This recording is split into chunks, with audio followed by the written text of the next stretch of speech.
Hello friends, welcome to doctor H homeo pharmacy. আপনি কি জানেন একটি প্রাকৃতিক ওষুধ যেটা কাটা, ছেঁড়া, ঘা, ইনফেকশানের জাদুকরি প্রতিকার হতে পারে? আজকে জানাবো ক্যালেন্ডুলা মাদার টিংচার সম্পর্কে। ক্যালেন্ডুলা, যেটাকে বাংলায় বলে গাঁদা ফুল, এটি এক ধরনের অসাধারণ হোমিওপ্যাথিক মাদার টিংচার। এটা মূলত ব্যবহার করা হয় কাটা, ছেঁড়া, পোড়া বা যে কোনো ধরনের ওপেন ইনজুরিতে, পুঁজযুক্ত ঘা বা ইনফেকশন হলে, স্কিনে ব্যাকটেরিয়া বা ফাঙ্গাস হলে, সার্জারির পর ইনফেকশন প্রতিরোধে ক্যালেন্ডুলা মাদার টিংচার সাধারণভাবে বাইরে থেকে ব্যবহার করা হয়।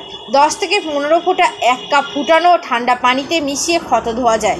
আর অভ্যন্তরীণভাবে নিলে সাধারণভাবে 10 ফোঁটা 8 কাপ পানিতে মিশিয়ে দিনে 2 থেকে 3 বার করে খাওয়া যেতে পারে, তবে অবশ্যই চিকিৎসকের পরামর্শে।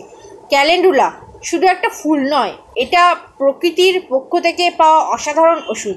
ভিডিওটি ভালো লাগলে লাইক দিন, বন্ধুদের সঙ্গে শেয়ার করুন এবং আরও হোমিওপ্যাথিক টিপস পেতে সাবস্ক্রাইব করুন আমাদের চ্যানেলটি।